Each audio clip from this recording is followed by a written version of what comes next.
बाबा जी प्रणाम। कृपया शिव सूत्र में लिखित इन कुछ सूत्रों को बड़े अच्छे से समझा दीजिएगा। दिव्यांश काशी। विश्व में योग की भूमिका है। स्वयं में स्थिति ही शक्ति है। विवेक आत्मज्ञान का साधन है। अस्तित्व का आनंद भोगना समाधि है।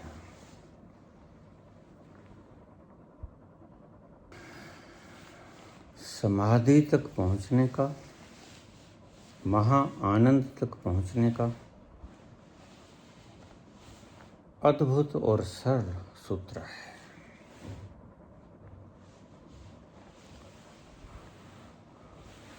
कोई भी व्यक्ति, मनुष्य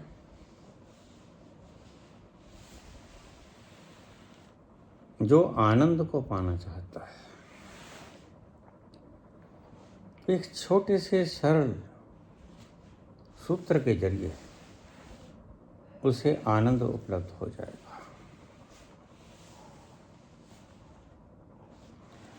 शिव सूत्र से लिया गया ये सूत्र है, एक योग सूत्र है। वह महर्षि पातंजलि कृत है, जिसकी रोज मैं बात करता हूँ। एक शिव सूत्र है। यह कश्मीर के शैव संप्रदायों का मुख्य ग्रंथ है। शिव सूत्र बड़ा प्यारा सूत्र है, प्यारे ग्रंथ का। तो आइए शुरुआत करें। पहला सूत्र, विश्व में योग की भूमिका है। भगवान शिव फाउंडेशन से शुरू करते हैं, और जो उन लोगों के लिए है जिन्होंने अभी शुरू किया है।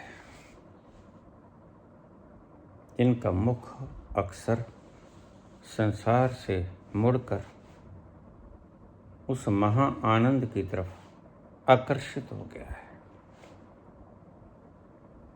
फाउंडेशन से शुरू करते शिव सूत्र, और फाउंडेशन क्या है ये प्रथम वाक्य में पूछ लिया दिव्यांश ने। विश्व में भूमिका है योग की। It's the foundation of yoga. Yoga यानी ईश्वर में मिलने की, योग करने की, मिल जाने की। विश्व में, वह शब्द बड़ा क्रांतिकारी है। इतना प्यारा शब्द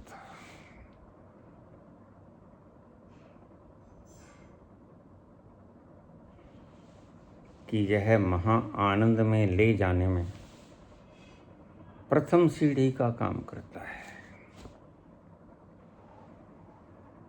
क्या है विश्व में? What's wonder and amazement.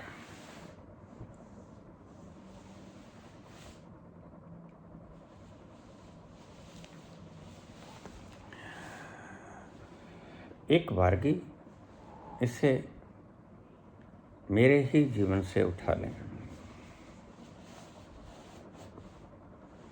क्योंकि मेरा जीवन तो मैं जानता हूँ और मैं ही जवाब दे रहा हूँ। मुझे से पूछा गया है। वंडर, जहाँ तुम्हारा मन मौन हो जाए,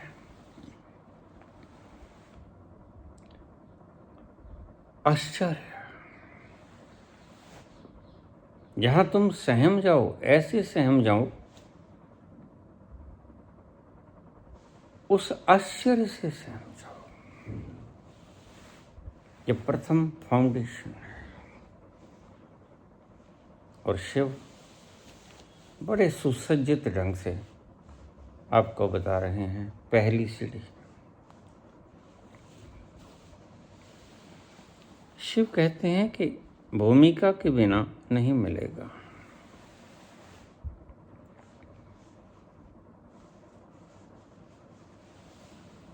बहुत से विज्ञान भैरव तंत्र के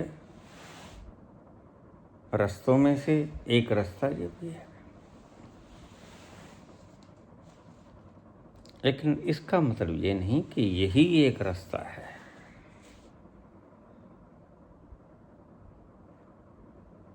और भी रास्ते बहुत हैं, लेकिन ये भी एक रास्ता है जिसके लिए सरल हो जाए, वंडर आ जाए, इमेजिनेस आ जाए, तो वहां से शुरुआत हुई। नीम खुद गई। क्या है वंडर? जैसे ट्रेन का इंसिडेंट हुआ, किसी शक्ति ने मुझे भीतर पटक दिया। यह क्या था?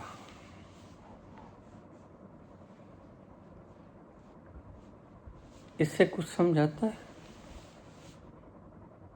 एक समझाता है। समझदारों को, बुद्धिमानों को एक समझ आता है, जो कल कमेंट आया, बाबा सब कपोल कल्पना लगती है। आपकी बायोग्राफी मैंने पढ़ी है।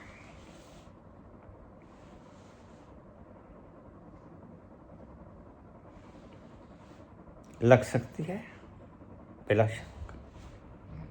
क्या आपको कृष्ण पागल नहीं लगता?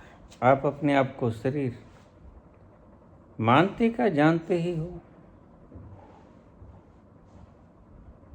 इस शरीर पे कोई थूक जाए तो तुम कोर्ट में घसीट लेते हो, लेकिन बुद्ध ऐसा नहीं करते।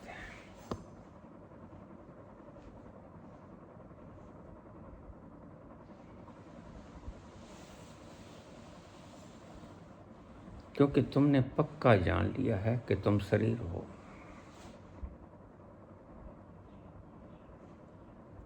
इसलिए अगर कोई कहता है कि ईश्वर नहीं है तो उसका प्रतिकार न करना। वो अपनी ही अनुभव की बात कह रहा है, गुस्सा होने की कोई बात नहीं। नहीं गया वो उस तल पे, उसका कोई कसूर भी नहीं। प्रकृति उसे लेके नहीं गई। उसने जो देखा वह सत्य बोल रहा है, वह सच्चा है।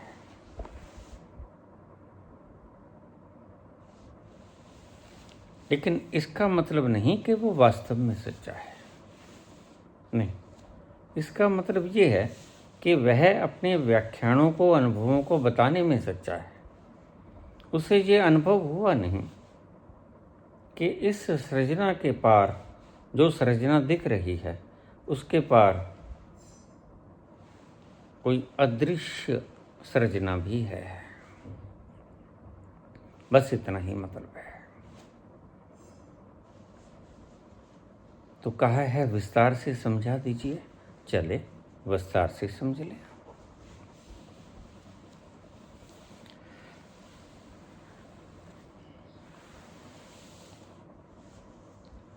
विस्मय, मैं इस शब्द को बार बार दोहरा रहा हूं, बार बार दोहरा रहा हूं। ईश्वर करे आपके जीवन में कोई ऐसी घटना घटे, और फिर पक्का है तुम उस महा आनंद और महारस में खो जाओगे।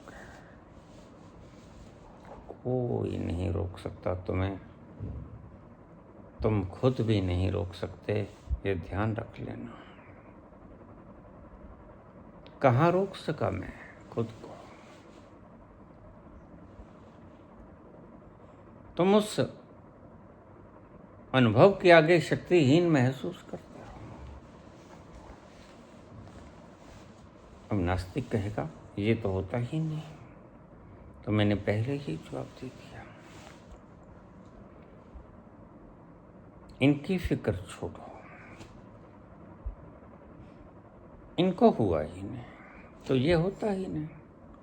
बस इनके ये व्याख्यान करने का ढंग है, डिफाइन करने का ढंग है। कोई कहता है एनलाइटनमेंट नहीं होता, तो वह अपनी ही खबर दे रहा है, उसे नहीं हुआ इतना ही मान लेना और ईमानदार है। मार्कस कहते हैं परमात्मा नहीं होता, ईमानदार है, परमात्मा नहीं देखा, तो ठीक कहता है। लेकिन ध्यान रखना यहाँ अपने तक ही सीमित रखे, नहीं होता है ठीक, लेकिन कहीं तानाशाह बनकर लोगों को बदलने में न लग जाए औरंगजेब की तरह। औरंगजेब कहता है कि हिंदू मुसलमान हो जाएं,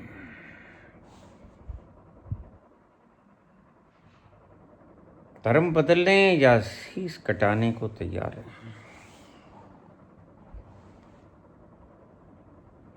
अगर आचार्य जैसे लोग भी ऐसे हो जाएंगे, एनलाइटनमेंट होता नहीं।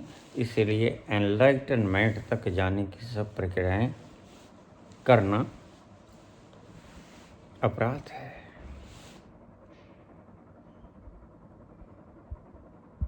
तो यह बड़ा पाप कर्म होगा, मुश्किल है, क्योंकि होता है सब। भला इतनी विराट सृष्टि में क्या कुछ छिपा पड़ा है? तुम्हें तो उसका एक अंश का खरबवां अरबवां हिस्सा भी नहीं पता लगा, और तुम व्याख्यान ऐसे देते हो कि जैसे तुमने सब जान लिया हो। बड़े मजे से कह देते हो, साहसी ढंग से कह देते हो। तुम्हारा कोई भी उद्गार इतनी तीव्रता से आता है जैसे वो तुम्हारे भीतर से, जड़ों से आया हो। इतने लाउडली तुम उसको विस्फोट कर देते हो कि बस यही होता है। ज्ञानी ऐसा नहीं बोलेगा। ज्ञानी कहेगा मैंने जैसा जाना वो ऐसा है, तुमने कुछ और जाना, तुम्हारे लिए वैसा ही होगा। ज्ञानी कहता है बस अपनी फिक्र करना। अगर तुमने मेरे विपरीत चल के उस महासुख को पा लिया तो मेरी फिक्र मत करना। तुम अपने उस मार्ग की फिक्र करना जिस पर जाकर तुम्हें आनंद मिला। बात आनंद की है, बात महासुख की है, बात मेरी या तेरी नहीं है। मुझे लोग कह देते हैं बाबा हम किसी विशेष धर्म में हैं, क्या आप अपना लोगे? मैंने कहा इस धर्म में क्या हुआ? क्या तुम्हें इस धर्म में सुख नहीं मिला? इस धर्म में शांति नहीं मिली? वो तो मिली बाबा, तो फिर यहाँ क्यों आना चाहते हो? आपके शब्द बहुत बढ़िया हैं, खींचते हैं, और मनुष्य का स्वभाव है to attract towards the better.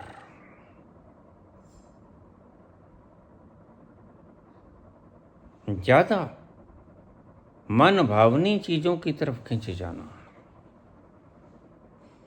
तो आप अच्छे लगते हो, लेकिन सुख तो मिला यहाँ। तो मैं कहता हूँ पुत्र रुक जाओ, मेरे पास स्थान नहीं है। 8 अरब लोग अगर यही कहेंगे जो तुम कहते हो, अगर ये कहेंगे, कहते तो नहीं, मैं भी जानता हूं।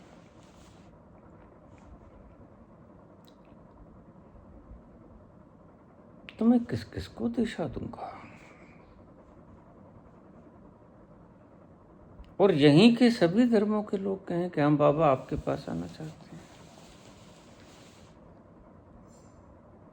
तो मैं किस किस को कहूंगा आ जाओ?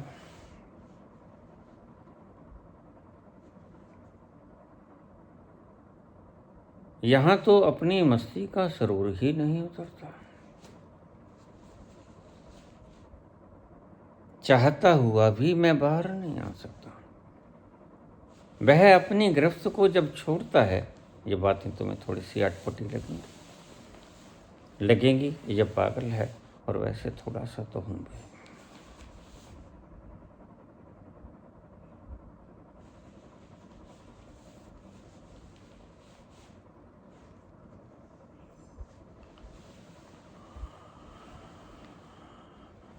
सभी को मैं ना संभाल पाऊंगा। और एक बात और भी ध्यान रखना, ईश्वर ने प्रत्येक कृति अद्वितीय बनाई है।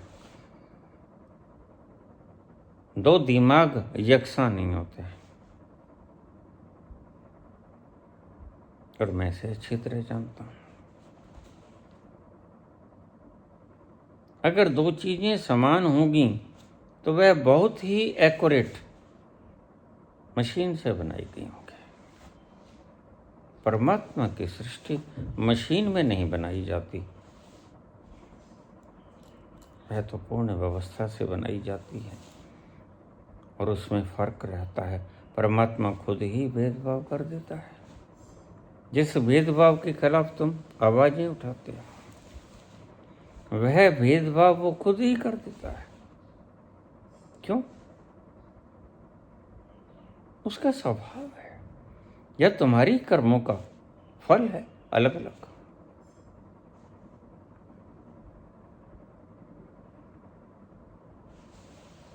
तो बच्चे जन्मते हैं यकसा, ट्विन, और दोनों की शक्लें तो मिल सकती हैं, लेकिन बुद्धि दोनों की अलग अलग होती है। एक समय में जन्म लिया, एक माँ की कोख में पले, एक पिता के स्पर्म से जगे, इकट्ठे जन्म हुआ करीब करीब, लेकिन फिर भी सब बदला हुआ है।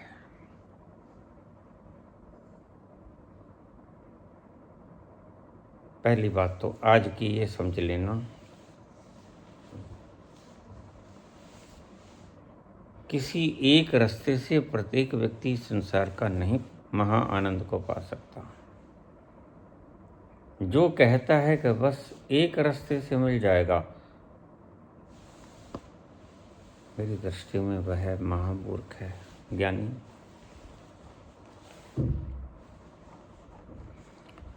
और जो बात पूरी होने से पहले उत्तर देना शुरू कर देता है, वह तो महामूर्ख है। बात तो पूरी सुन लो।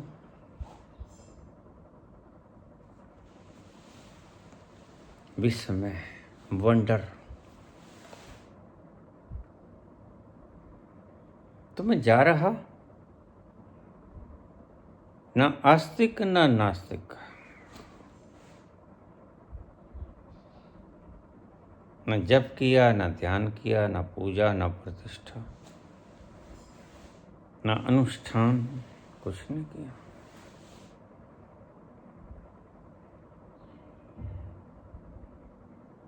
बस घर का काम कर, और उसके बाद कॉलेज जाना, और फिर वापस आना, खाना पीना, सो जाना। यही रोज की दिनचर्या थी। परमात्मा नाम की कोई चीज अस्तित्व में है कि नहीं है, यह कोई विषय ही नहीं था।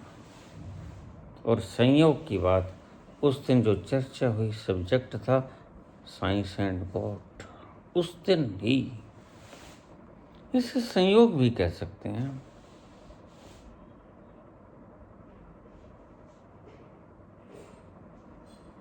और उसी दिन यह घटना घट गई। मैं भी बोला उसमें।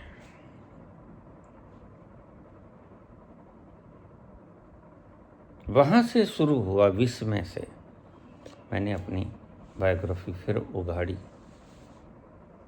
इसलिए कि आप बेहतर समझ सको। यहीं से शुरू हुआ। जरा भी पता नहीं था, कुछ भी नहीं करता था। और जरा मुझे बताओ, बाबा नानक ने क्या किया? जिसको तुम नाम कहते हो, जिसको तुम नाम कहते हो, उसको कभी बाबा को जपते देखा? बाबा ने कभी नाम को जीवन में जपा ही नहीं। कोई ध्यान नहीं लगाया, कोई सुरती नहीं लगाई, कोई उपराला नहीं किया, कोई मेहनत नहीं की, कोई योग नहीं साधा, कोई प्रयोग नहीं किया, कुछ नहीं किया गुरु नानक देव ने।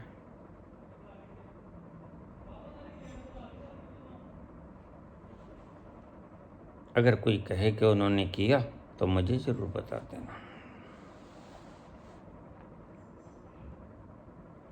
बाबा नानक ने कुछ नहीं किया।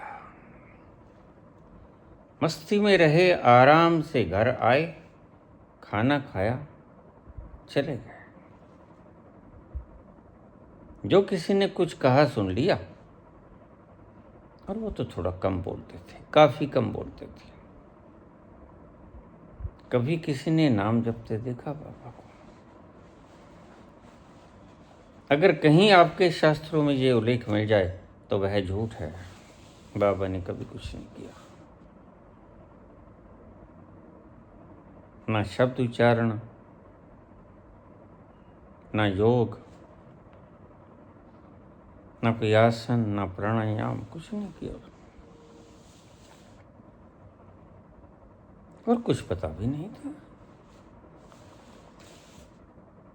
बाबा ने कहीं कहा कि मेरे मन में वैराग्य और मैं परमात्मा को पाना चाहता हूं?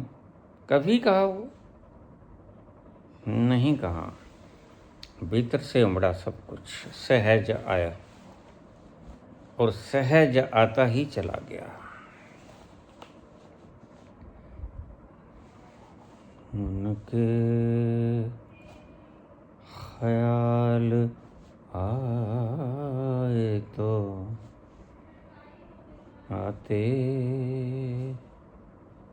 चले गए, उनके ख्याल आए तो आते चले गए।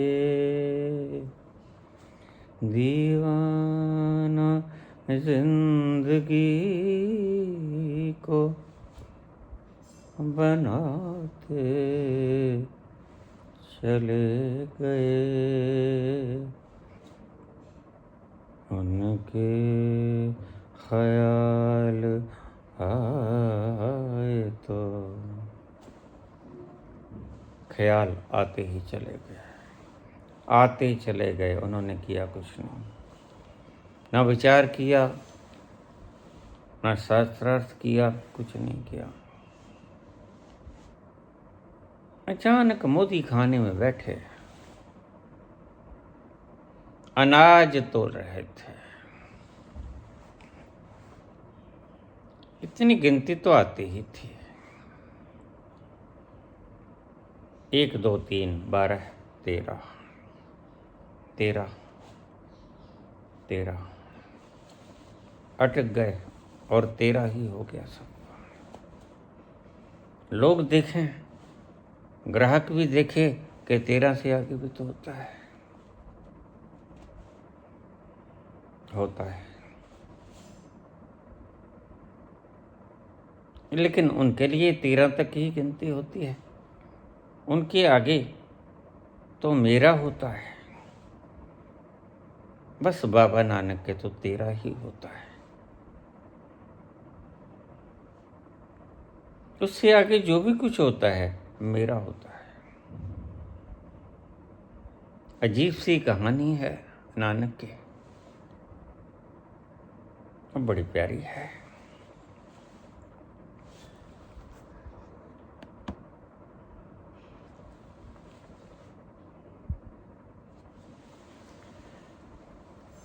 विस्मय, ये विस्मय था।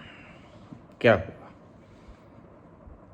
अटक गई सांसें 13 में,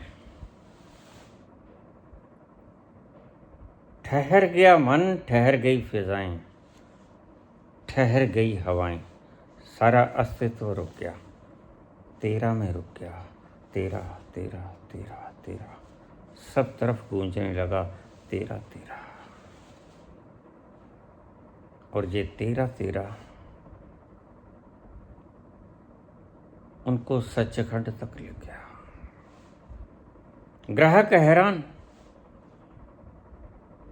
इसने तो सारा मोदी खाना तोड़ दिया 13 में। 13 के पैसे देके ग्राहक तो गया, अब समझो उसे भी नहीं आया, लेकिन ये खबर तो लग गई। और अगले ही दिन नानक को मोदी खाने से हटा दिया गया। शिकायत कर दी गई उसके पिता के पास,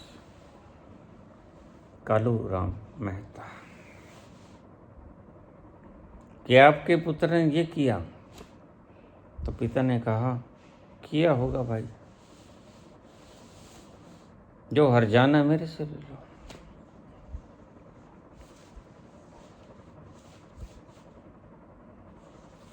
ऐसे बच्चे पिताओं के लिए बड़े मुश्किल हो जाते हैं, सहन करने मुश्किल हो जाते हैं। तुम कह तो देते हो।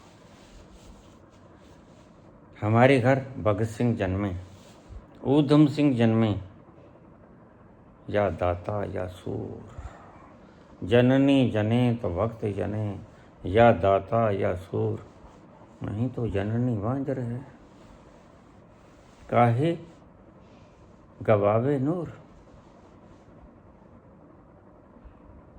लेकिन तुम्हें पता नहीं, जिस घर में बलिदानी जन्म पड़ता है बड़ी मुसीबत होती है। माँ बाप चाहती हैं कि हमारा बेटा गुंडा बन जाए, सन्यासी ना बने, भक्त ना बन जाए, और सब तरह के उपाय करते हैं। अरे नहीं होता भाई, तुम्हें किस मूर्ख ने कह दिया? जैसे इन्होंने जान लिया है।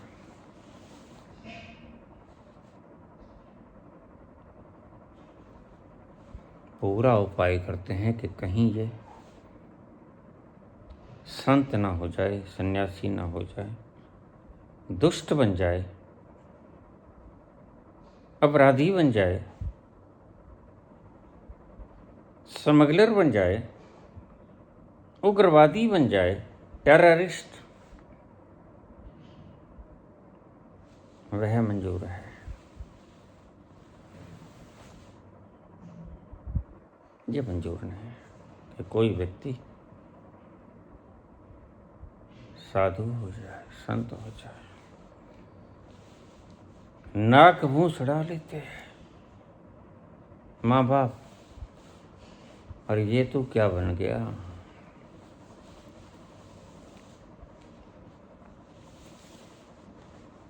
समाज मुंह फैला लेता है, समाज चिढ़ाने लगता है, फलां का बच्चा संत हो गया।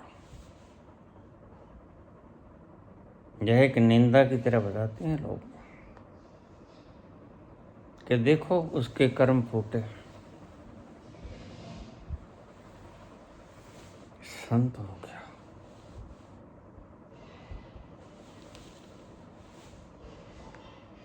शुद्धोधन को बहुत से लोगों ने कहा, ये तुम्हारे बुरे दिन किसी पुराने जन्मों के प्रारब्ध के कारण हुए, इतना बुरा किया। बच्चा जन्मा, पाला पोसा, महामाया मर गई, सुदोधन की घरवाली जन्म देते मर गई थी कुछ दिन बाद। मासी ने पाला।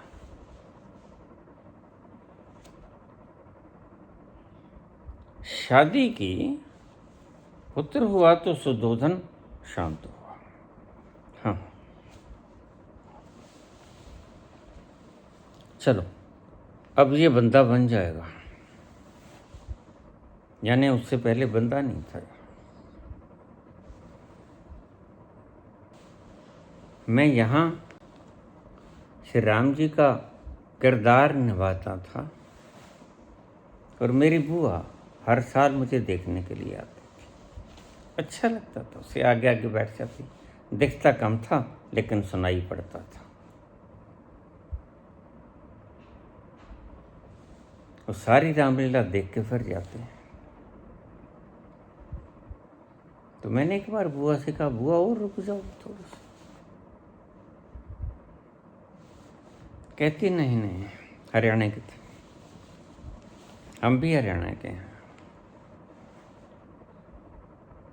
तो बुआ कहते, नहीं बेटा, मैं बांदरिया के फांसी लानी। मैं तो हिला, बांदरिया के फांसी लानी, समझ नहीं आया बुआ, ये बंदरिया के और फांसी लगानी, ये क्या करोगे तुम? कोई किसी ने अपराध किया कि जज चुनी गई कि कहीं? अरे नहीं, अपना छोटला है ना, हाँ, वो ज़्यादा उछल कूद करे इन दिनों में। तो मानना पता उछल कूद क्यों करे, तो उसके फांसी लानी, फांसी क्यों लानी? बुआ समझ मुझे फिर नहीं आया। ये तो समझ आ गया कि छोटे बेटे की बात करता,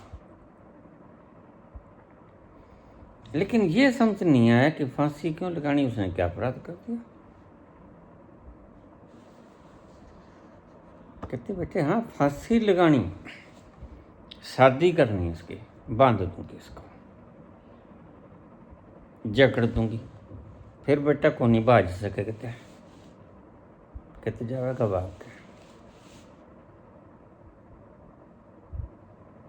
तुलसी कहते हैं, ब्याहे ब्याहे क्या करो, आज हमारा ब्याह। तुलसी गाय बजाए के फांसी दियो चढ़ा। गा बजा के ऐसा जश्न मनाया, मुझ फांसी चढ़े हुए बेचारे को खूब नाचे।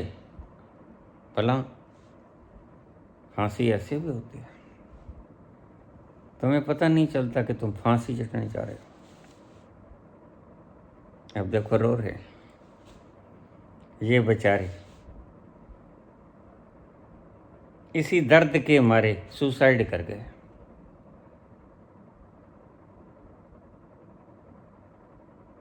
ये रो रहे हैं।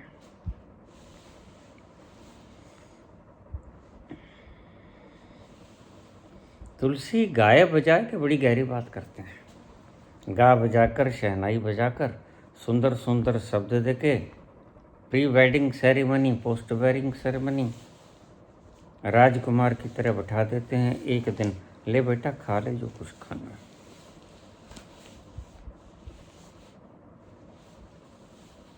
इब्बे तू जीव है, इब्बे मरिया को नहीं, बस गोली चढ़ते ही मर जाएगा। अब जो 7 चक्कर काट लिया तो फिर तेरा संस्कार हो जाएगा। क्यों हंस रहे हो?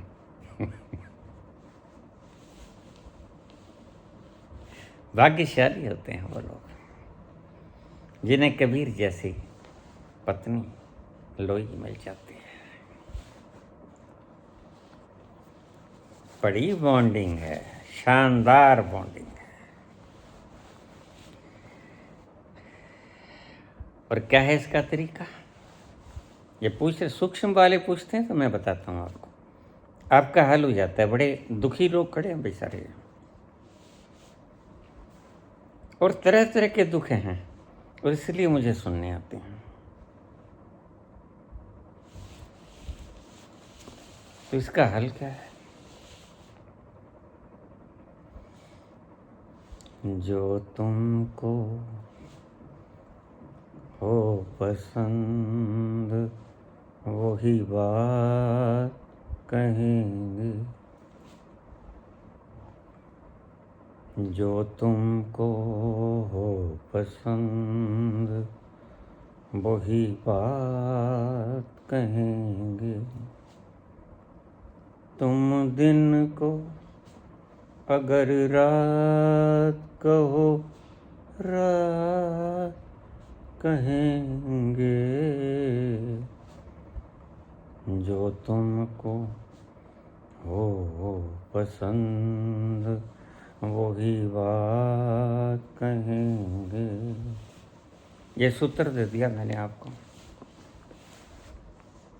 पक्का 100% कहता हूँ मैं, एक के लिए नहीं, दोनों के लिए। जोड़ा जोड़ा पूरी तरह से ये बात कहे तो मुझे पकड़ लेना आके, मैं जिम्मेवार हूँ। अगर दुख का एक पल भी आ जाए, अगर दुख का एक पल भी आ जाए, तुम तो कहते हो हमने सुख का एक पल नहीं देखा। शादी हुई कि वाकई फांसी लग गई, तुलसी ठीक कहते हैं। मैंने कहा तुलसी तो ठीक कहते हैं, लेकिन हम भी ठीक कहते हैं, हमारा भी अनुभव है।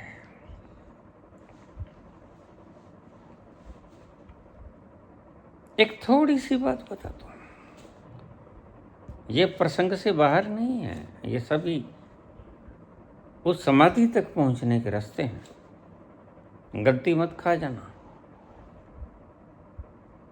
मैं समाधि तक पहुंचने के रास्ते से बाहर जाता ही नहीं, मैं अपनी बाउंड्री क्रॉस नहीं करता।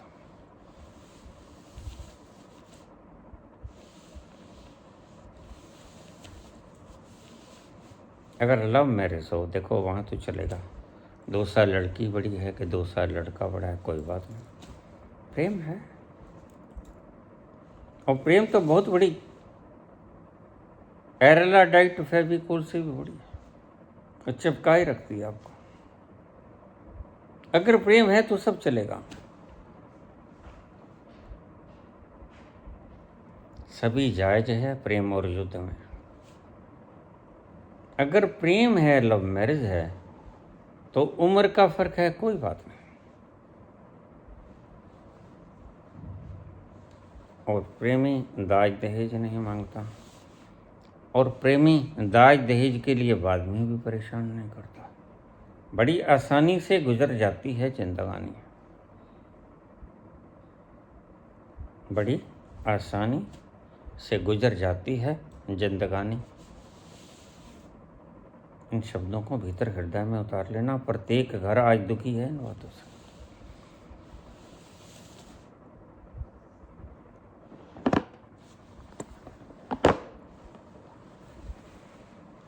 बातों ही बातों में पूछ लेता है, बाबा एक प्रवचन दे देना, ये प्रवचन आ रहा है, सुन लो अब इसको।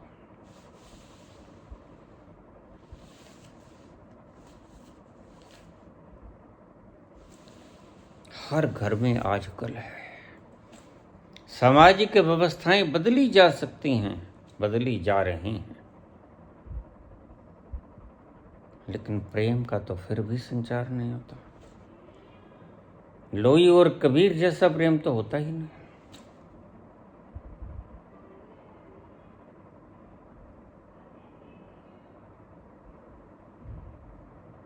बॉन्डिंग, अजीब बॉन्डिंग, ये कहाँ से आई? जो तुमको हो पसंद वही बात कहेंगे। तुम दिन को अगर रात कहो रात कहेंगे। एक दुखी जोड़ा आपस में लड़ता झगड़ता, सुना था कबीर और लोई की जोड़ी बड़ी प्यारी है, जरा कोई तकरार नहीं, प्यार ही प्यार है। और वह जोड़ा खिंच के आ गया, चलो ऐसा करो, झगड़ा ना करें, थोड़ा पूछ लें। कबीर के पास जाके पूछ ले, इसका हल वो तो बता ही देंगे, और कबीर जैसा हल बताएंगे वैसा कोई भी नहीं बताएंगे। ना आपके आचार्य बताएंगे, ना आपके साइकोलॉजिस्ट बताएंगे। साइकोलॉजिस्ट तो आपको एंटी डिप्रेसेंट दे देंगे, या सुला देंगे आपको, या ट्रैंक्विलाइजर दे देंगे, और क्या कर सकते हैं। बेचारों के पास कोई हल नहीं। और तुम आचार्य के पास जाओगे, प्रशांत के पास, वो आपको अपना हल दे देगा, यद्यपि उसको शादी का कोई अनुभव ही नहीं। अब जरा देखो, जिस व्यक्ति को शादी का कोई अनुभव नहीं है तो बता दो भाई, कोई चुप के छिप के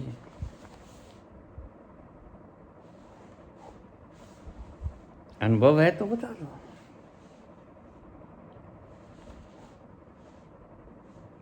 नहीं है और तुम मुझसे पूछना चाहते हो। जिसने जिया नहीं शादी का बंधन, वो बताएगा कैसे ये बंधन है कि आज़ादी है। और उससे तुम पूछते हो और फिर फेर हो जाती हो सभी। मेरे पास बहुत से लोग आ जाते हैं, हम आचार्य से राय लेके आए थे, टाइम फिस हो गई। मैंने कहा तो फिर शांति रखो, आचार्य तो ऐसे ही टाइम फिस कराएंगे। जिसके पास खुद का अनुभव नहीं, जिसने परमात्मा को जाना नहीं, मार्ग से परमात्मा का उपदेश लोगे तो ऐसा ही कुछ मिलेगा भाई। और आज सर्वज्ञ होकर बैठ गए हैं आचार्य, परमात्मा के बारे में भी बताएंगे, अपने ढंग से बताएंगे, विकृत कर देंगे अष्टावक्र गीता को, उपनिषद को, गीता को। यद्यपि उस तल पर गए नहीं जहाँ जाकर सारी गांठें खुल जाती हैं, वो चाहे उपनिषद चाहे गीता, चाहे महागीता, अष्टावक्र। बात तो उस तल पर जाने की है, यहीं से तो शुरू होता है काम। यहाँ पहुँचे नहीं जनाब, पहले यूपीएससी का कंपटीशन रखते रहे, फिर नौकरी लगे जिसकी तलाश में तुम कर रहे हो। तुम क्या देखते हो? तुम सिर्फ यही देखते हो कि उसने कुर्सी को लात मार दी। Is it sufficient for enlightenment?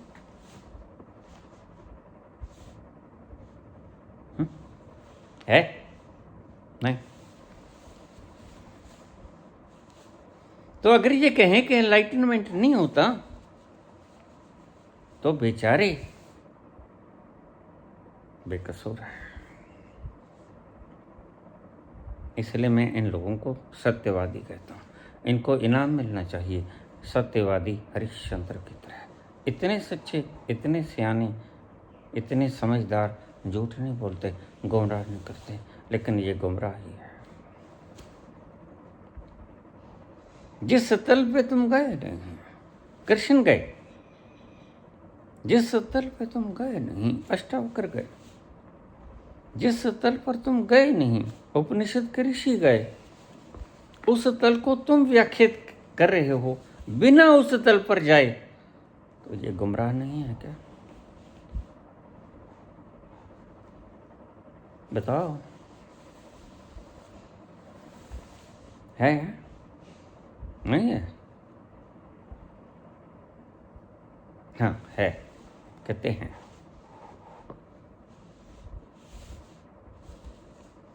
बहुत से लोग तो ये कह देते हैं आप पागल हैं, खुद से ही बातें करते हो, ये मनीष वगैरह आपका मन है, मन का ईश, मनीष।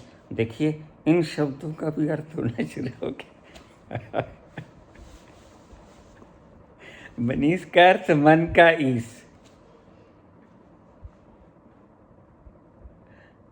कल्याण वस्तु बाबा।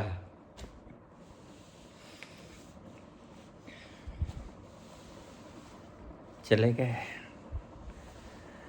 कबीर बैठे थे मस्ती से, राम भजन गा रहे थे, चदरिया बुन रहे थे, दोनों पहुंच गए। बाबा तुम्हारे पास आए हैं? हाँ हाँ बताओ, मैं थोड़ी सी ये चरखड़ी चढ़ा दूँ? आप बोले जाओ, सुनता है, मेरे कान तो सुनते हैं। हाथ पांव से काम कर, चीत निरंजन नाल। यह जो सूक्ष्म में लोग हैं, ये थोड़ी देर पहले इस संसार पे तुम्हारी तरह चल फिर रहे थे। बेचारों ने दम तोड़ लिया, किसने फंदा लगा लिया, कोई नहर में कूद गया, गाड़ी के नीचे आ गया, कोई जहर फांक गया। तो ये बड़े अनुभवी हैं। मुसलमान कहते हैं दूसरा तो होता ही नहीं जन्म। मूर्खों की भीड़ लगी है यहाँ।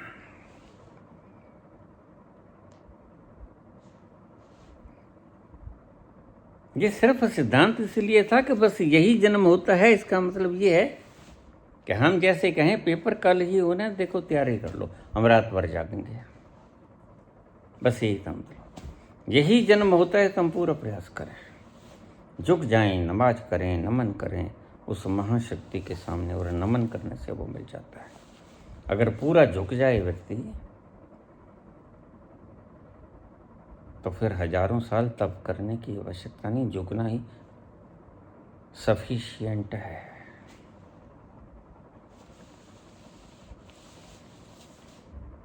जाके बताया, ये तकलीफ है हमें। तो सुना है आपकी जोड़ी बड़ी सुखी है, कभी झगड़ा नहीं हुआ, मारपीट तो दूर की बात है। थोड़ा सा हमें आप रास्ता बता दो। दिखते भी हो बड़े सुखी, मज़े से तुम काम कर रहे हो, मज़े से लोई बैठी अपना काम, बर्तन मांज रही है, झाड़ू बुहारी कर रही है, मज़े से बच्चे काम कर रहे हैं, सब शांत है। थोड़ा राज बताओगे प्रभु? हाँ बिल्कुल बता देंगे।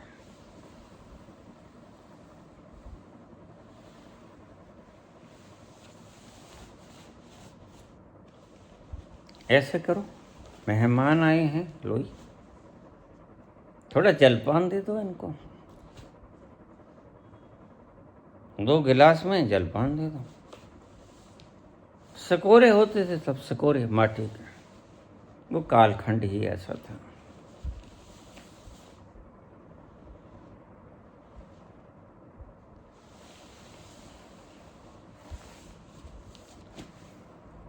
तो चाय बनाने लग गई लोई, वो बैठे देख रहे हैं, बुन रहे हैं चादर। ये दृश्य देखो, कबीर चदरिया बुन रहे हैं चूल्हे पर, गैस नहीं होती तो सब चूल्हे पर बना रही है चाय लोई, बड़े आराम से, बड़ी शांति का भाव। बच्चे अपना अपना काम कर रहे हैं।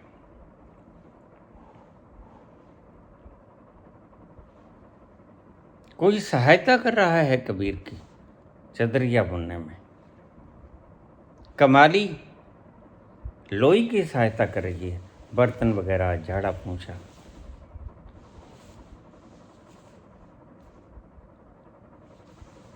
सभी अपने अपने में लगे हैं शांत, कहीं कोई बड़बड़ाहट नहीं, कहीं कोई सगबगाहट नहीं, कहीं कोई झगड़ा नहीं। बड़ा अच्छा लगा।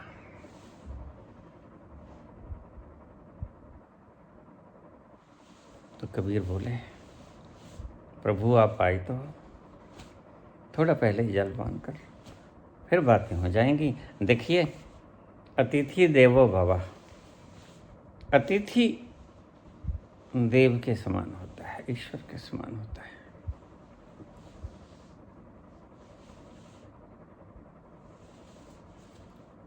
तो आप थोड़ा सा जलपान कर लें, उसके बाद हम वार्तालाप करेंगे। मैं अपनी चदरिया बुननी एक बार छोड़ दूंगा, आपकी जिंदगी का सवाल है।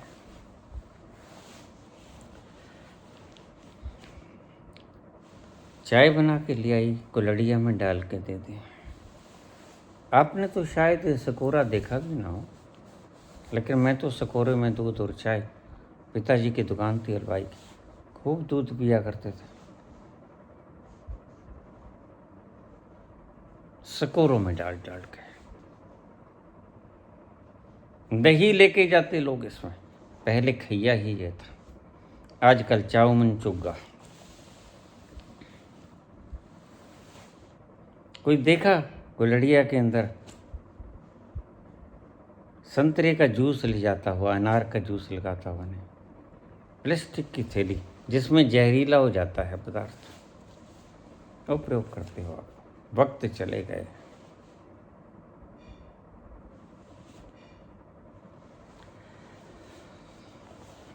तो कबीर भी फारिग हुए, चाय बना के ले आई,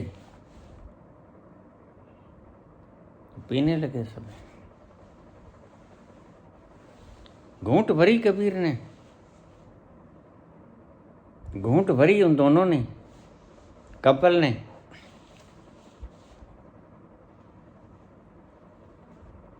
अब वो चाय भीतर लगे ना, क्यों? क्योंकि उसमें नमक था और थोड़ी सी मिर्च डाल दी थी। उन्होंने एक घूंट पी, लेकिन किसी तरह भीतर नगा गए दोनों। और इधर कबीर भी और लोई भी दोनों चाय पी रहे हैं बैठ के आराम से, और बच्चे भी आ गए। लो माता, हमें भी थोड़ी थोड़ी चाय दे दो। ठीक, वो भी पी रहे हैं, लेकिन उसमें तो मिर्च है, चीनी तो है नहीं, शक्कर तो है नहीं, मिर्च है, नमक है, जैसे सब्जी में डालते हैं।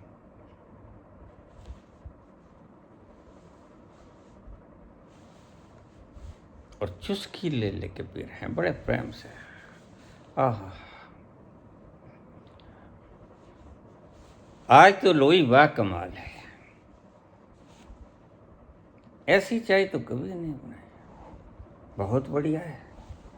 और उसमें नून नमक मिर्च है, और वो दोनों पी रहे हैं, लेकिन पी नहीं जा रही। किसी तरह दो घूंट गले से नीचे उतार ली, जैसे शिव ने जहर पिया था, फिर गले में ही रह गया उसके, नहीं उतारा। कुछ गले में ही रह गया, खर खर कर रहा है।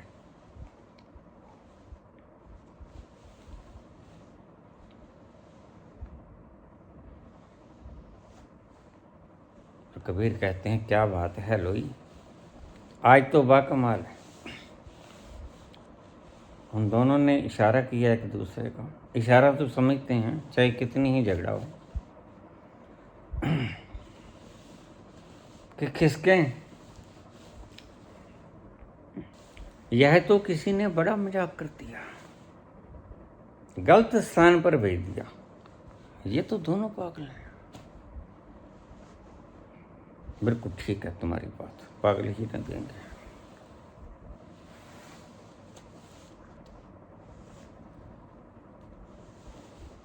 अभी वो तो बैठे ही थे, तो कबीर बोले, ऐसा करो लोई, मैं बाहर गया था, ये चदरिया बुनने वाली स्योन लगाने वाली सुई कहीं बाहर रह गई, गिर गई, जरा लालटेन ले जा जगा के और जा ढूंढ ला, कहीं बाहर ही गिरी होगी, मिल जाएगी। अब इतना सूरज खड़ा है, दोपहर का वक्त, गर्मी के दिन, और चदरिया को सीमने के लिए, सिलने के लिए सुई बाहर गिर गई है, और तपते सूरज में इतनी रोशनाई में तो लालटेन जगा ले और ले जा। उसने तो लालटेन जगा लिया, तुम क्या हंस रहे हो?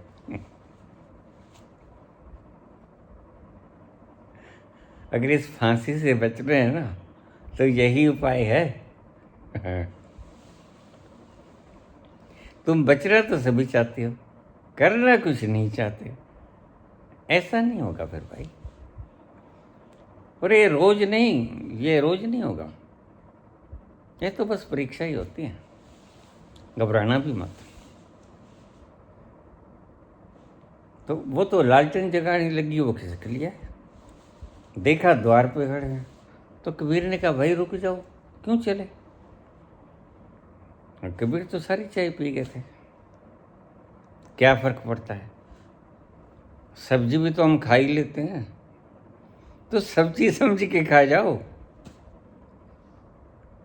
तुम तो 1000 गालियां निकाल देते, मारपीट हो जाती और यहाँ तक तलाक हो जाता, तुम तो कोर्ट कचहरियाँ पहुँच जाते। इतनी सी बात के ऊपर तुम्हारे 20 साल खराब हो जाते हैं, इतनी सी बात के ऊपर जो सहज ही निपटा दी।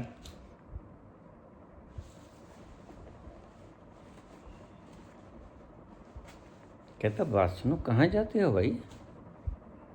अरे जवाब तो ले जाओ। कहता लिया खड़ा है जवाब। तुम अपना जवाब अपने पास ही रखो। लेकिन किसी तरह वापस आए।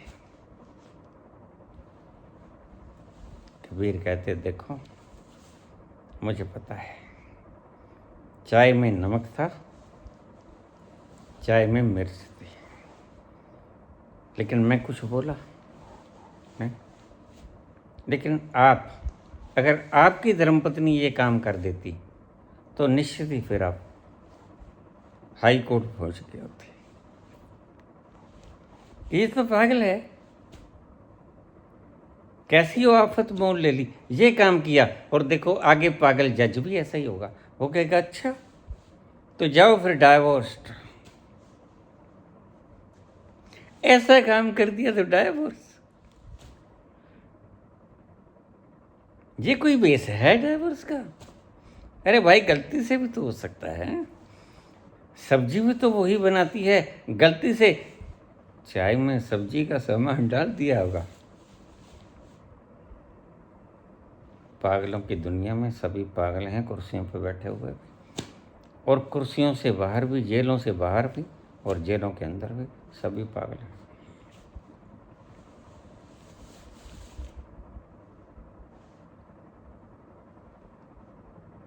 तो कबीर कहने लगे यही है आपका जवाब। बोलने से तो तुम समझ नहीं सकते, तुम थ्योरी से नहीं समझते, तुम प्रैक्टिकल से समझोगे। मैंने कुछ कहा, ऐसा उपद्रव रोज होता है यहाँ, और मैं चुप कर जाता हूँ कि भाई गलती होगी, हो जाती है, मनुष्य गलती का पुतला है, मनुष्य टू एरर्स। तो सब्जी समझ लिया होगा, चाहे नमक मिर्च डल गई होगी, थोड़ी काली मिर्च और डाल देते हैं। चलो चाय तो कम से कम स्वादिष्ट ज़्यादा बनती, और होता तो प्याज और लहसुन भी डाल देते, फिर तो क्या बात है।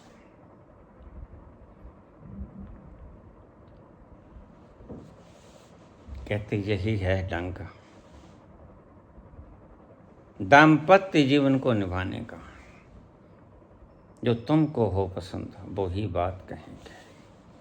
और कबीर कहते हैं वाह लोई क्या बात, आज हुई बात।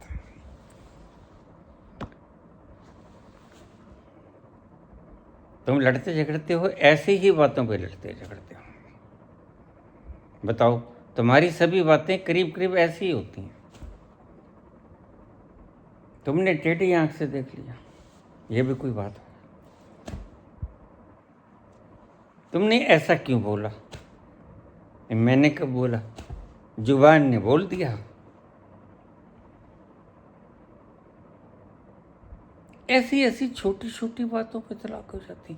बेचारा अब जज क्या करे, माथा पीट लेता है। आगे जज भी ऐसे ही, उसके भी घर में ये सब कंजर खाना सब चलता है, रोज चलता है।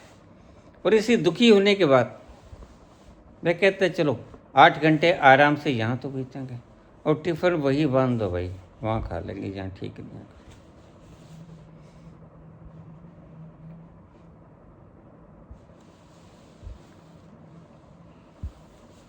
यह है तरीका दाम्पत्य जीवन को सरलता से निभाने का। उसने जो कर दिया बस ठीक कर दिया, और तुमने जो कर दिया ठीक कर दिया।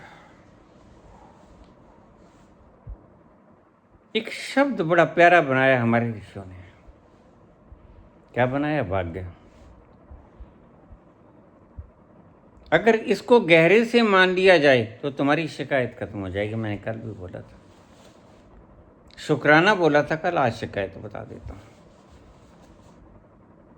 अगर भाग्य शब्द को गहरे से मान लिया जाए, होता है या नहीं है उसके बहस में नहीं पड़ा जाए, ये आपके जीवन में एक बड़ा पॉजिटिव रोल निभा सकता है। इसको मान लिया जाए तर्क की इस दुनिया में, क्योंकि तर्क जैसे जैसे आएगा तुम दुखी होते जाओगे, रोज दुखी होते जाओगे। भाग्य शब्द को गहरे से मान लिया जाए कि भाई भाग्य शब्द, भाग्य में यही लिखा था भाई, ऐसा घर वाला बुद्धू पकोड़ा छोड़ के भाग जाने वाला लिखा था भाई, क्या करा, भाग गया। अब कहाँ से पकड़ के लेके आए उसको, पता ही नहीं कहाँ था। ऐसी घर वाली अपने भाग्य में लिखे थे। अगर इस शब्द को बहुत गहरे से मान लिया जाए तो कम से कम जिंदगी नर्क बनने से रह जाएगी। तुम इस स्थिति से ओवरकम कर सकोगे। और कोई भी व्यक्ति इतना बुरा नहीं होता अगर उसको पलूस के रखा जाए, प्यार से रखा जाए। इसलिए मैं तुमसे कहता हूँ, देखिए क्षमा करना वैसे तुम, क्योंकि यह सामाजिक बात है।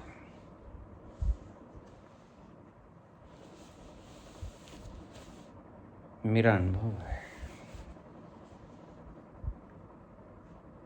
आदमी और स्त्री के बीच में उम्र का फासला 15 साल हो। तुम चौंकना मत। आदमी और स्त्री बशर्ते के प्रेम बाबा में तो सब चलता है, बराबर है। वो तो एक ही क्लास में बैठे होंगे या एक ही स्कूल में होंगे, कॉलेज में होंगे। और अगर अरेंज मैरिज ये कहते कामयाब नहीं होती, कैसे नहीं होती, मैं करके दिखा देता हूँ। 15 साल का गैप कर दो,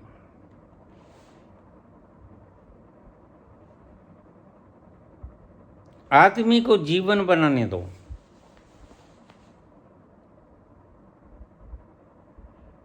पांव पे स्टैंड होने के लिए अपनी धर्मपत्नी को भी पाल सके, अपना परिवार भी चला सके, उतने बच्चे पैदा कर सके जितने उसने पाल सकता है। जितने 15 साल तुम चौंकोगे, लेकिन अनुभव के आगे तर्क हार जाता है। मुझसे लोग पूछ लेते हैं, आपका दाम्पत्य जीवन इतना सुखी क्यों? मैं कहता हूं, गैप ऑफ एज।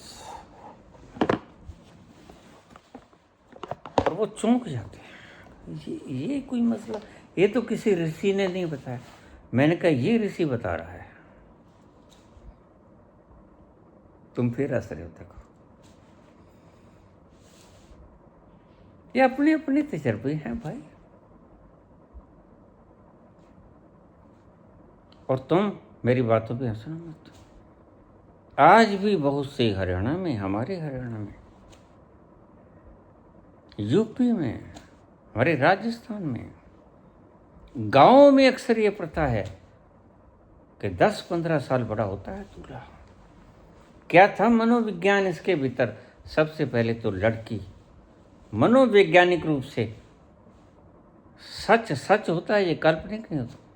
वो समझ जाती है कि देखिए इसमें ज़्यादा अनुभव है, इसके हिसाब से ही चलना होगा, इसको जिंदगी का ज़्यादा तजर्बा है।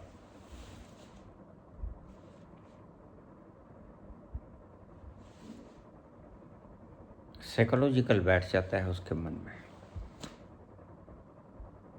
मैं ज़्यादा टू में नहीं करती, मान लेती।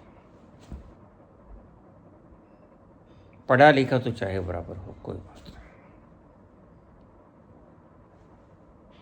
स्त्री भी पढ़ी लिखी हो, कोई बात नहीं। अपने पाँव पे खड़ी हो, कोई बात नहीं। लेकिन मैं दाम्पत्य जीवन की सरलता, सहजता, संपन्नता, खुशी की बात कर रहा हूं।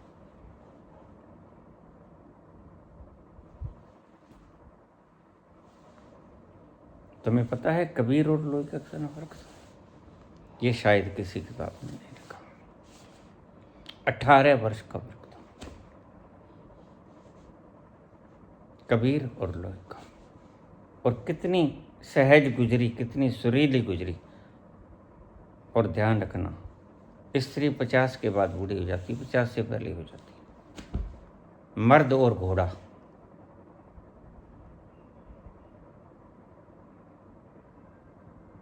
यह तो 100 साल में भी बूढ़ा नहीं होता, स्त्री हो जाती है। तो मेरी ये बात साइंटिफिक तथ्यों पर आधारित है।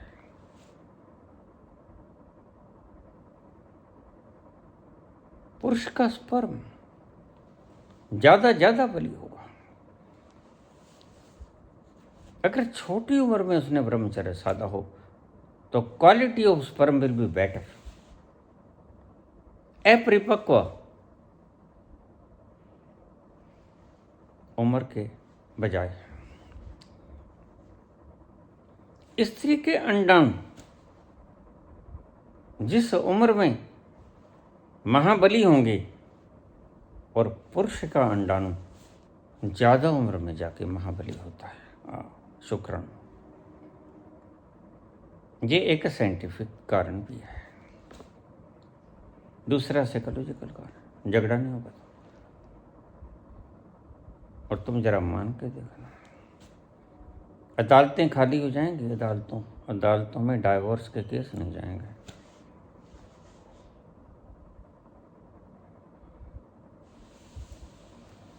और अगर सच में तुम्हें बताऊं, अगर आप स्त्रियों की इंटरव्यू लेना शुरू कर दें, तुम देख लो, इंटरव्यू लेकर देख लो। ये तो देखो, थ्योरेटिकल बात तो है नहीं, ये तो प्रैक्टिकल बात है। अब इंटरव्यू लेना शुरू कर दो स्त्रियों की, लड़कियों की जो कॉलेज में पढ़ती, जो और, तो वो थोड़े से ओवर एज्ड व्यक्ति को चुनेंगे शादी के लिए। बिल्कुल एक्यूरेट डिसीजन है उनका। आप उनकी पसंद पूछो। अब एक लड़की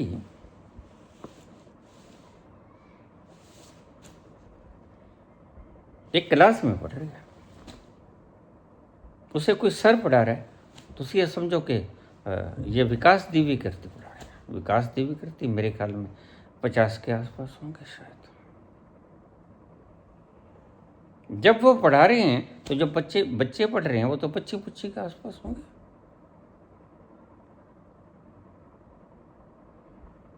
और अगर कहीं विकास देवी करती, कहने क्षमा करना मेरी बात के ऊपर कहीं कोर्ट ना पहुंच जाना इन पागलों के पास कौन चक्कर लगाए।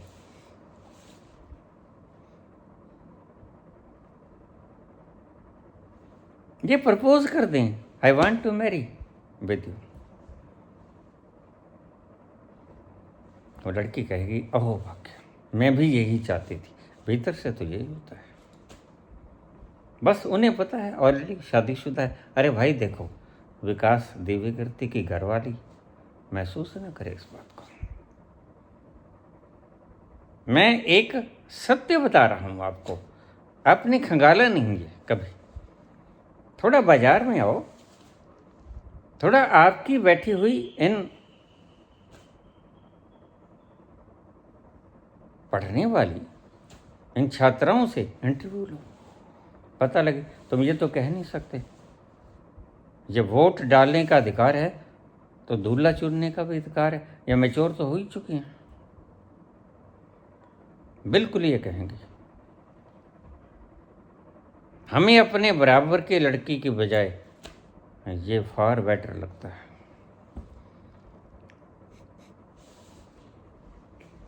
मुझे कहते हैं क्यों फंसा रहे हैं बेचारे को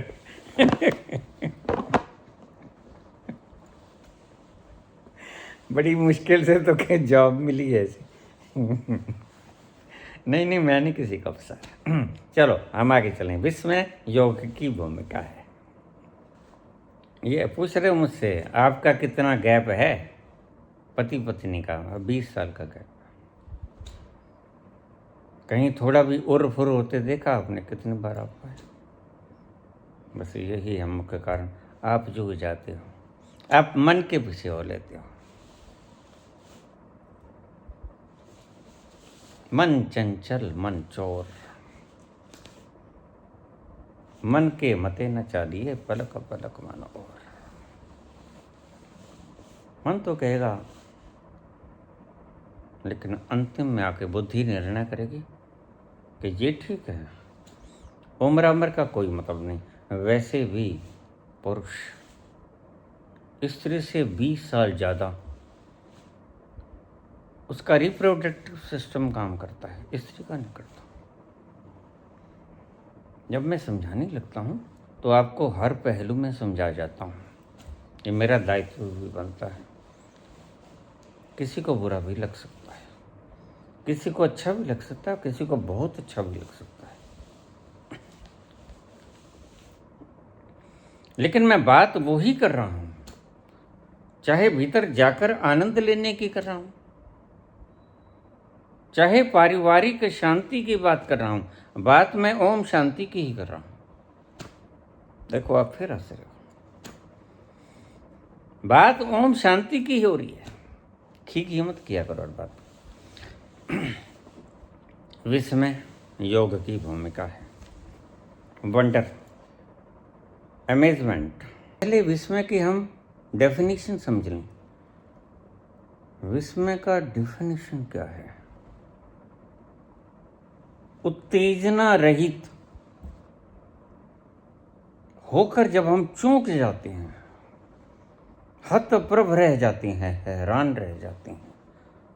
उत्तेजना नहीं होती उसमें जरा भी। सुख में उत्तेजना होती है, लेकिन इसमें उत्तेजना नहीं होती। उत्तेजना रहित चौंकाहट, इसे कहते हैं विस्मय। जब आप विस्मय से भर जाओगे, आप देखना कभी बच्चे को, छोटा बच्चा हर बात को बड़ा विस्मय से देखता है और इसलिए बार बार पूछता है, मम्मा पापा ये क्या है? ये कहाँ है पुत्र, कहाँ? बार बार पूछेगा, मम्मा पापा ये क्या है? ये कहाँ है, कहाँ? 100 बार पूछेगा। बड़ा विस्मय नजर आता है उसे, पहली बार सृष्टि देखी। इसलिए मैं कहता हूं इसी जन्म में हो लेना, क्योंकि फिर वही एडिशन के लिए फिर अल्फाबेट ABCD, का खा गा आबासा ऊड़ा आड़ा ईड़ी, फिर वही कंजर खाना। इतना कुछ किया, क्या कुछ खोज लिया। और आइंस्टीन क्योंकि प्रबुद्ध नहीं हुए, फिर ABC पढ़ेंगे। आपको अच्छा लगेगा। अगर आइंस्टीन जीते जी इसी जन्म में पहली कक्षा में बैठ जाते तो आपको कैसा लगता? बस वैसा ही लगना चाहिए, क्योंकि अगले जन्म में भी वो ऐसे ही अगर बैठ जाएं, बैठते हैं, बैठना पड़ता है। ये प्रकृति का ढंग निराला है। प्रकृति कहते फिर नहीं पहुंचे, कोई बात नहीं, कोई मेरे घर कमी नहीं, जल्दबाजी नहीं, कोई भंडार नहीं खत्म होता, बशर्ते कि तुम बराबर में बांट लिया करो। बस जब तुम बराबर नहीं बांटते, जब तुम भेद करते हो, एक व्यक्ति के प्रति सारा काम करती है सारी सत्ता, तब मुश्किल खड़ी हो जाती है।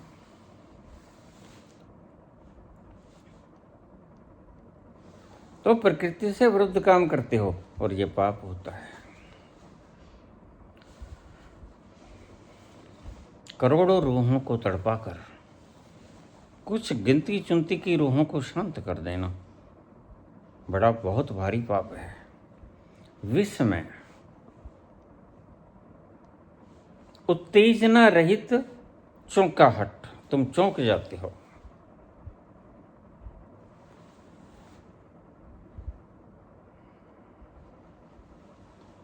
स्टिमुलेशन नहीं होता उसमें।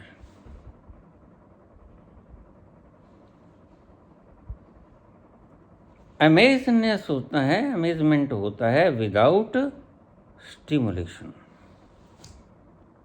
तुम विस्मय से भर जाते हो, ये क्या है। जनक भी जब उस पहले तल पे जाते हैं, पहले तो आप जरा महागीता पढ़ना अष्टवक्र के, तो जनक कहते हैं आश्चर्य, आश्चर्य, घोर आश्चर्य, क्योंकि वो दुनिया बड़ी निराली है और पहली बार देखी है। बच्चे ने भी पहली बार देखी थी, बस आपको एक्सप्रेस नहीं कर सकता था। फिर दूसरी दुनिया रह जाती है। जब आप प्रथम बार राजा जनक, जब आप भी जाओगे तो आप कहोगे ओह अमेजिंग, अमेजिंग, कमाल है, बाकमाल है। ये रहस्य कुछ ऐसा ही है। आप रहस्य को बड़ी सरलता से तर्क में डाल देते हो, इतना थोड़ी है। बड़े मजे से कह देते हो नहीं बनाई है सृष्टि किसने, और भाई और खुद बन गई, तुम खुद बन गए। मैं पूछ लेता हूँ, तुम खुद बन गए क्या? नहीं हम तो, हाँ तो फिर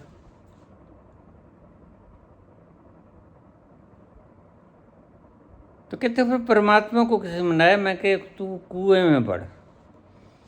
परमात्मा को किसने बनाया? तुम खुद बने। बस इसको टाल देते हैं बात को, कहते हैं हम तो नहीं खुद बने, हमारे तो माँ बाप ने बनाया। तो फिर सृष्टि को परमात्मा ने बनाया। जब तुम ये कह लो बुद्ध की तरह कि सृष्टि खुद बन गई, कोई बात नहीं, फिर तुम अटक जाओगे, एक सीढ़ी इधर रह जाओगे। थोड़ा आगे चलो, आगे और भी मंजिल है।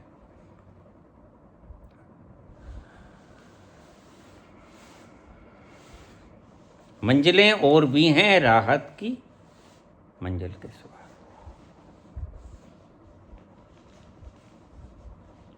और भी गम है मोहब्बत में, मोहब्बत के सिवा।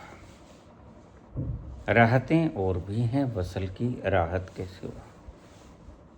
तो कहीं ठहर जाओ, वहीं से तुम बोलोगे। किसी तल पे चारवाक बोलते हैं, वो उसी तल पे खड़े होते हैं।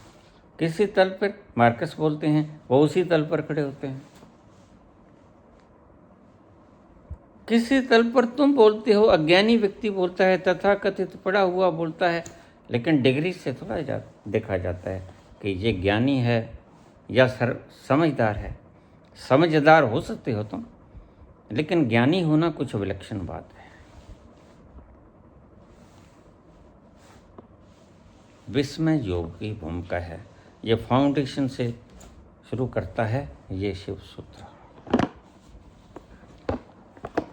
जब तक कोई ऐसी घटना ना घट जाए, क्योंकि तुम्हारी बुद्धि मानती नहीं इन नास्तिकों के प्रभाव में आके, जब तुम अपनी खोपड़ी से भी नहीं मान पाते, क्योंकि तुमने वो दुर्लभ दृश्य नहीं देखा, इसलिए तुम्हारी बुद्धि स्वीकार नहीं करती कि नहीं है वो, हमने देखा नहीं। इतने वर्ष के हो, 100 साल के बूढ़े हो जाते हैं, वो कहते हुए हमने तो कभी देखा नहीं परमात्मा। मैंने कहा तुम ठीक कहते हो।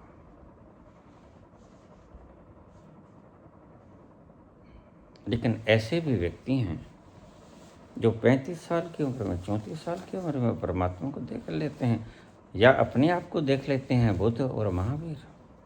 40 की उम्र में देख लेते हैं, 35-36 की उम्र में बाबा नानक देख लेते हैं। तुमने 100 साल तक नहीं देखा, तो इसका मतलब you are not authentic. Mere you are not authentic. सिर्फ तुम ही नहीं हो प्रामाणिक, प्रामाणिक और भी हो सकते हैं। तुम अपने आप को मेजरमेंट मत मानो। विस्मय योग की भूमिका है। यहाँ क्यों ठहरा मैं ज़्यादा? क्योंकि देखिए, जिसके ऊपर नींव पड़नी हो अज्ञात की, अज्ञात पता नहीं कितना मंजिला है ये भवन, उसकी नींव उतनी ही सुदृढ़, उतनी ही ज़्यादा पायदार, मजबूत बनानी पड़ेगी। ये फाउंडेशन की बात पे इसलिए मैं रुक रहा हूँ। पूरा प्रवचन खा गया ये आपको समझाते समझाते, और बीच में कुछ और प्रश्न आप जैसे लोगों के आ जाते हैं, दुखी, क्या करें। तो बड़े से सरल से रास्ते से मैंने समझा दिया। अगर तो आपका प्रेम विवाह है, सचमुच में प्रेम विवाह, प्रेम विवाह में भी फर्क होता है। तुम किसी के नए नक्श से, विशेष नए नक्श से प्रभावित हो सकते हो, फिर तुम समझो कि विशेष नए नक्श से प्रभावित हुए तुम्हें प्रेम नहीं हुआ। प्रेम है जो ऊपर से आए, जो तुम्हारी आंखें चार होने में तुम्हें दोनों को समाप्त कर जाए, वो है प्रेम। अन्यथा तुम्हारी चॉइस, फिर ये चॉइस तो तुम्हारा, ये चॉइस तो तुम्हारे भीतर की वासना है। तुम्हें कैसा ओंठ अच्छा लगता, तुम्हें मुस्कुराहट, तुम्हें वाणी, तुम्हें नाक कैसा, आँख कैसा, ये अच्छा लगा तो फिर आँख और नाक को ही चाट लो भाई, और क्या है। और वो भी ऐसा कर सकता है। वो फिर बोलेगी, जुबान तो ठीक नहीं है, बोलेगी अगर ऐसा, तो फिर उसको सहन करना सीखो ना।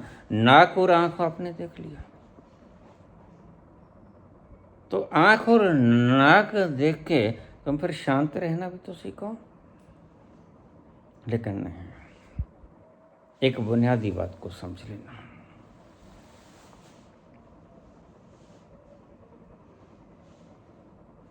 सुंदरता स्थिर नहीं रहती, सभी चीजें नहीं मिलती, और अगर सभी चीजें ना मिलके एक चीज मिल जाए तो सभी मिल जाता है। क्या है? एक साध है सब सद है, सब साध है सब जाए। अगर शांति मिल जाए किसी के सानिध्य में आके तो सब मिल गया।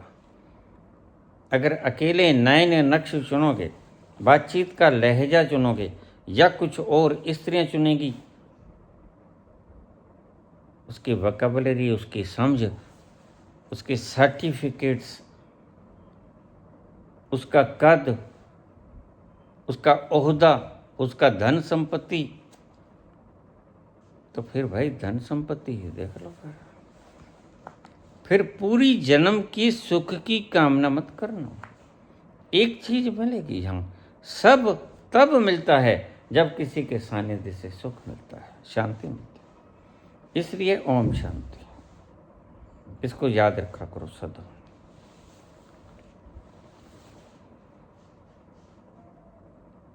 नहीं तो सफ़ेद साड़ी पहनी हुई विधवाएं भी ओम शांति में ही जीती हैं। अरे बुरा क्यों मान रहे हो भाई? मैंने कुछ गलत थोड़ा कहा। नहीं कहता विधवाएं नहीं होती, और क्या होती हैं? ब्रह्म कुमारी होती है। ठीक,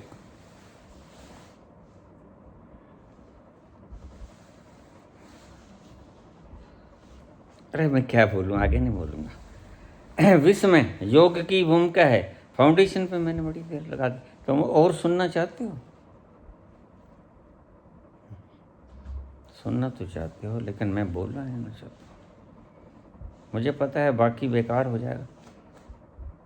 2-4 हज़ार लोग पूरी सुनेंगे, सभी लोग कहाँ पूरी सुन पाते हैं। विस्मय की परिभाषा को हृदय में उतार लेना। आज अगर तुम इतना भी कर लो, that is sufficient for you. यह मुख्य सूत्र है। उत्तेजना रहित चौंकाहट को विस्मय कहते हैं, और ये योग की भूमिका है, यानी ये अनिवार्यता है। कोई घर डालना है 100 मंजिला, 200 मंजिला, 50 मंजिला, 3 मंजिला, उसकी उतनी ही सुदृढ़ नींव होनी चाहिए। और ये तो तुम परमात्मा की नींव डाल रहे हो। तो बड़ी बड़ी गहरी होनी चाहिए, बड़ी ठोस होनी चाहिए, डगमगाए भी ना।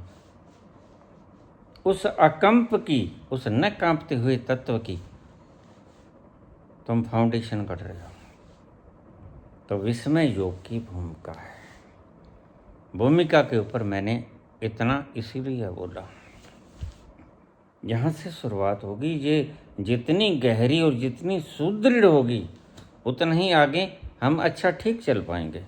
अभी सूत्र हैं।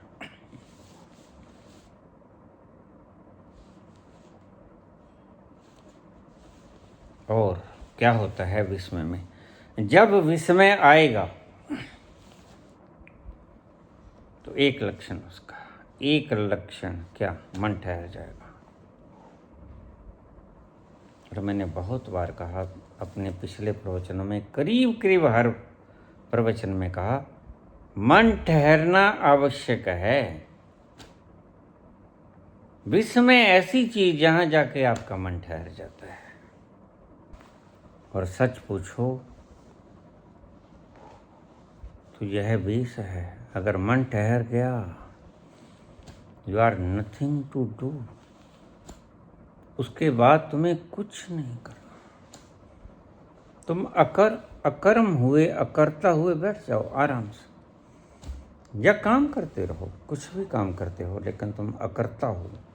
अगर विस्मय जन्म गया तो, अगर तुमने कुछ ऐसा देख लिया, ये इंसिडेंट होने के बाद मैंने बहुत कुछ किया, घर भी छोड़ा, रोज गौशाला जाना, इधर उधर भागा भी घर से, हरिद्वार भी गया, वापस भी आया, हनुमान जी के भी दर्शन हुए, सब हुआ, और वो विस्मय ही पहुंचा गया।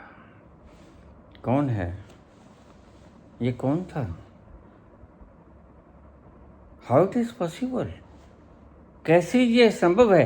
तुम मेरे से सवाल पूछते हो। मैंने ही खुद से ये सवाल पूछा, how it is possible. No, अरे भाई, तर्क का विद्यार्थी हूं, लेकिन सब तर्क धराशायी हो जाते हैं विस्मय का। वो कुछ ऐसा घटा, नहीं बता सकता। तुम आज भी लाख तर्क कर सकते हो, करते रहो, उससे किसी को कोई फर्क नहीं पड़ेगा। मैं कहता हूं, मैं बोलता हूं, सिर्फ विस्मय घटा। मानना न मानना, इसके लिए मैं कोई तानाशाह थोड़ी हूं। तो मत मानो, नहीं अच्छा लगता न सुनो, कौन रोके है तुम्हें? आज मेरे को जो भी सुन रहा है बड़े मजे से सुन रहा है, और मुझे सुनना उसकी चॉइस है। मुझे सुनना मेरी चॉइस न बने आपके लिए, फिर चूक गए तुम। मुझे सुनना आपकी चॉइस हो कि हाँ मुझे सुनना है बाबे को। 4 बजे उठ जाते हैं लोग। कुछ लोगों को वैसे भी नींद कम आती है, क्योंकि ये बाबा लोग आजकल 12 साढ़े 12 बजे, इन्हें नींद नहीं आती। परमात्मा ने इन्हें दंडित किया हुआ है, तो ये फेरी लगाने निकल जाते हैं। आम का आम और गुठलियों का दाम, नींद में नहीं आती, वो भी गुजर जाएगी, और अच्छे से लोग प्रणाम कर लेंगे, छा जाएंगे मीडिया में। सब धंधा है।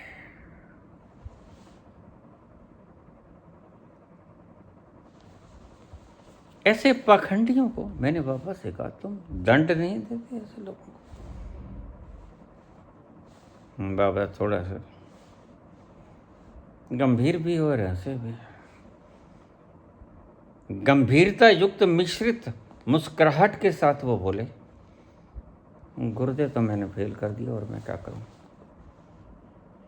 फिर भी कोई ना समझे तो मार दूं। मैं चुप हो गया। और ये लोग कहते हैं राधा राधा करने से मेरा गुर्दा ठीक हुआ।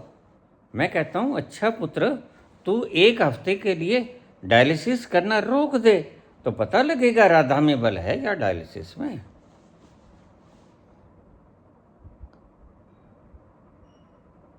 ये बुद्धि तुम्हारी हार किसने ली? बाबा कहते इससे ज़्यादा क्या दंड दूं? एक वो है राम भद्राचार्य, कुछ ऐसा सुनता दिखता नहीं उसको। मैंने कहा ये इतना पाखंड खिला रहा है बाबा। कहते देखो पिछले जन्म में भी ऐसा ही था, मैंने तुम्हें बताया नहीं बेटे। बाबा बेटा तो मुझे आज तक नहीं कहा कि जो व्यक्ति पिछले जन्म में बहुत बड़ा तानाशाह होता है, अगले जन्म में उसको जो दंड देता हूं मैं वो ये देता हूं, दोनों आंखें छीन लेता हूं उसके। बड़े से बड़ा मेरी सृजना में अगर जीवित व्यक्ति के लिए कोई दंड है तो वह है दोनों नैनों को छीन लेना। तो इससे ज़्यादा क्या दंड दे सकता हूँ? फिर भी अगर ना सुधरे कोई तो मैं क्या करूँ? और तुम इसके प्रवचन सुन रहे हो, अमल कर रहे हो, इसके पीछे चल रहे हो। मैं रोकता नहीं किसी को, लेकिन सत्य बताने से कतराता भी नहीं।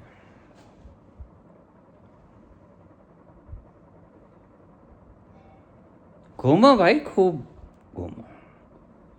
ये शरीर पंच तत्व का है, शायद इनका कोई 7-8 तत्व से बना हो, दर्शनीय हो, करो दर्शन।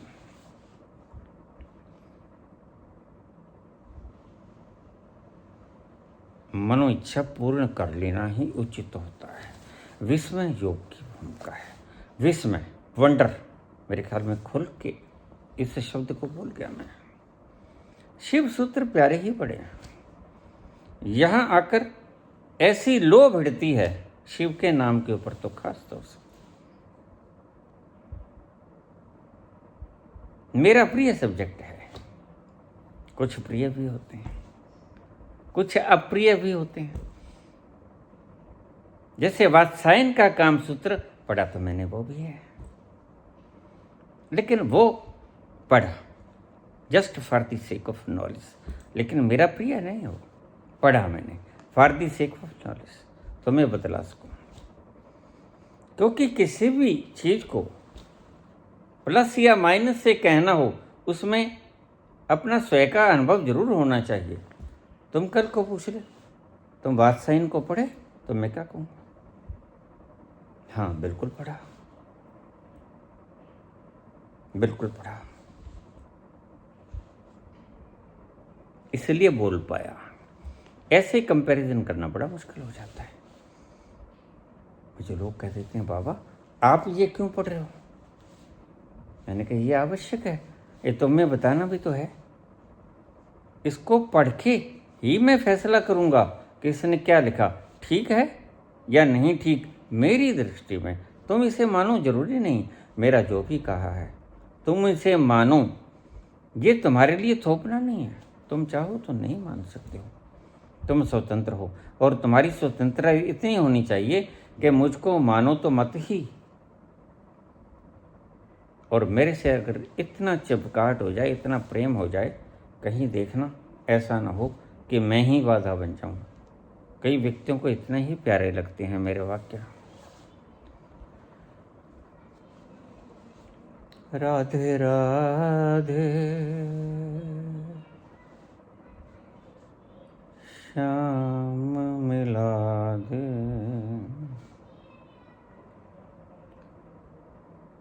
गोविंदा गोपाल हरे, राधे राधे श्याम मिला दे, गोविंदा गोपाल हरे, मेरी नैया पार लगा दे, गोविंदा गोपाल हरे, राधे राधे श्याम मिला दे, गोविंदा गोपाल हरे। हो गन विखे साहिबा ता कोई नहीं मेरी तां, ओगन वेखें साहिबा तां कोई नी मेरी थां। जे ते रोम शरीर दे हो तो वध गुनाह। जे ते रोम शरीर दे हो तो वध गुनाह। हो तो वध गुनाह रखी चरना दे कोल। मेरा वालिया वालिया मेरा वालिया वालिया मेरा वालिया। साइयां रखी चरना दे कोल मेरा वालिया।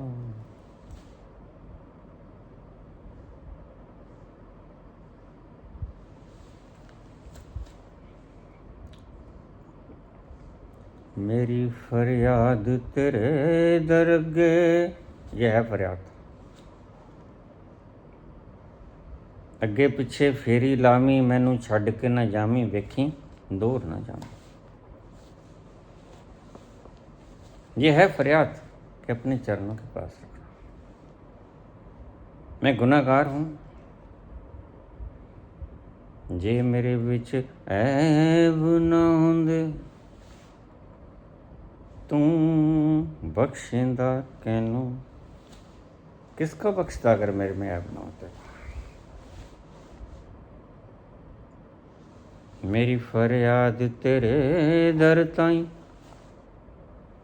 होर सुनावा कैनू। जे मेरे विच ऐब ना होंदे तू बख्शिंदा कैनू। तू बख्शिंदा कैनू रखें चरना दे कोल। तू बख्शिंदा कैनू रखें चरना दे कोल। मेरा वालिया साइयां मेरा वालिया साइयां मेरा वालिया।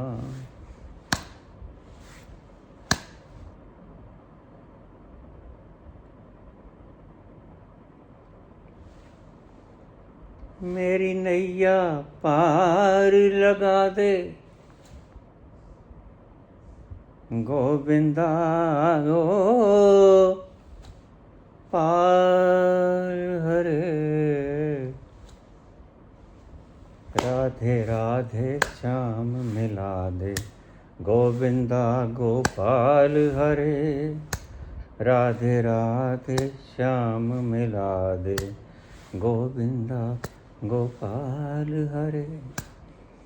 मेरी नैया पार लगा दे गोविंदा गोपाल हरे। राधे राधे श्याम मिला दे गोविंदा गोपाल हरे। राधे राधे श्याम मिला दे गोविंदा गोपाल हरे। मेरी नैया पार लगा दे गोविंदा गोपाल हरे। राधे राधे श्याम मिला दे गोविंदा गोपाल हरे।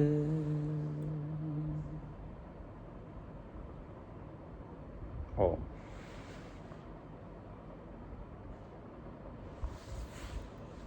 धन्यवाद।